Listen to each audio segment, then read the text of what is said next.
Hey everybody, I want to talk to you about a couple of shopping tips I want to give you for when you're in like a tackle shop and things and patterns and trends you can look for. You always hear people, I do this often. I'll talk about trends and type of patterns you want to look for on the water. So what I'm going to talk to you today briefly, I'm just going to give you a brief uh,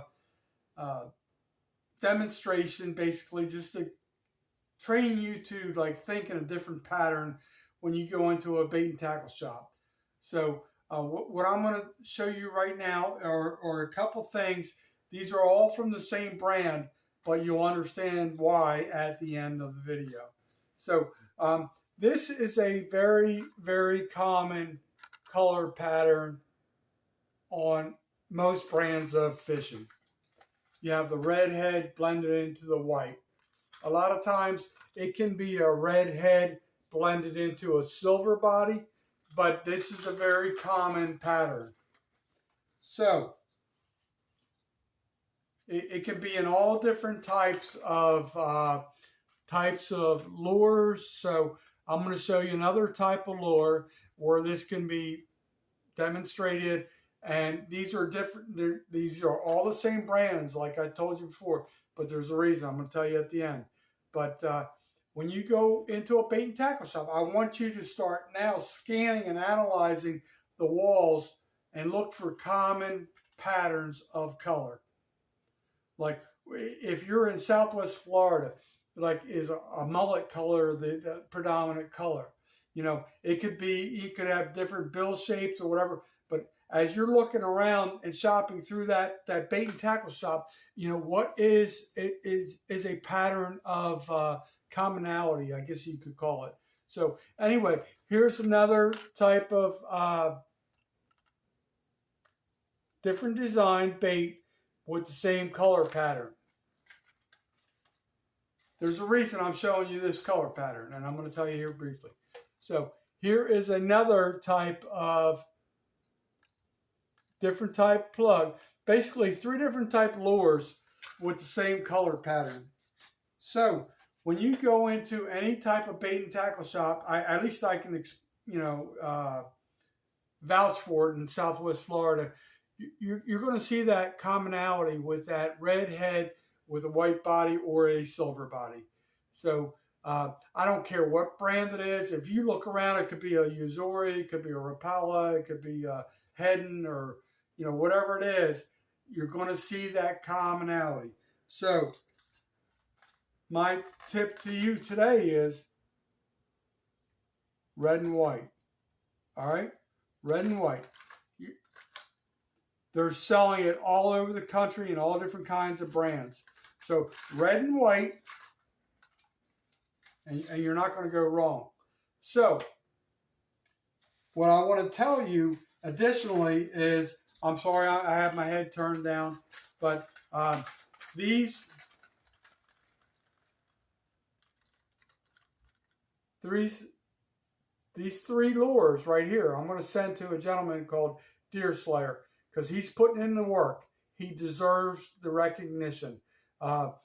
Deer Slayer, he's out there trying to make. He's a very young fellow. I want to say he's like 14 or 15 maybe. But anyway, what I'm telling you is there have been so many big channels and so many. I almost want to call it like a big brother fraternity that have kind of like adopted him as a little brother.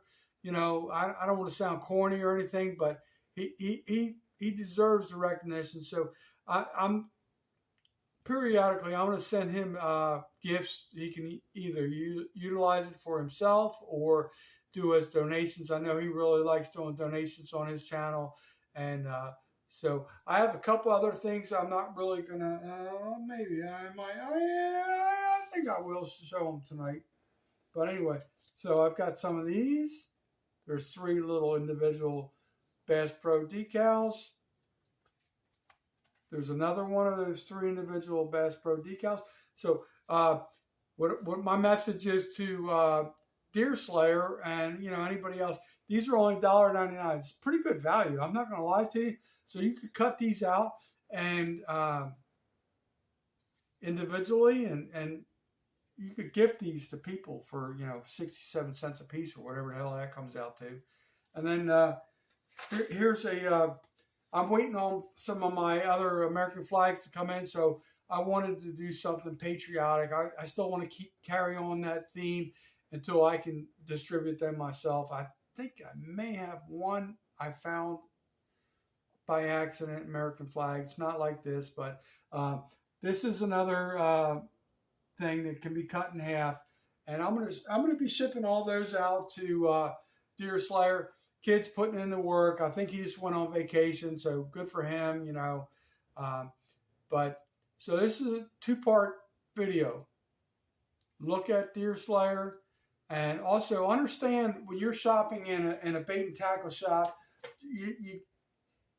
everybody looks for patterns on the water. You have to look for patterns in a bait and tackle shop.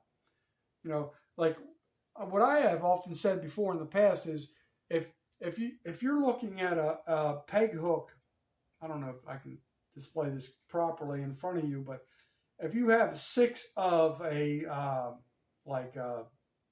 I'm going to make up some design, tie-dye, off-the-wall looking lure, and nobody has bought those, and the hook next to it is totally empty, and it was like a red and white pattern or like a mullet pattern or something like that, that kind of should, sometimes, a lot of people don't understand retail. So if you look at a back tag and that hook is empty and you're new to an area and it might say like a mullet, XYZ 123 mullet or something like that, that's what you kind of like need to like engrave into your head, because like, okay, that's a mullet pattern everybody's using in this area. But if you have like a tie-dye pattern, I'm like making that up obviously, but nobody's buying that, unless you have hippies come in town or something like that. But so that's what I'm trying to tell you is like, there's patterns on the water and there's patterns in a bait and tackle shop. So you kind of need to learn how to be a smart consumer, I guess is what I'm saying. And there's just look around, just don't be in a rush to just buy something and get out of there. Don't always buy the spiel from the bait tackle clerk, because some are going to give you some bad info. Some are just going to distract you.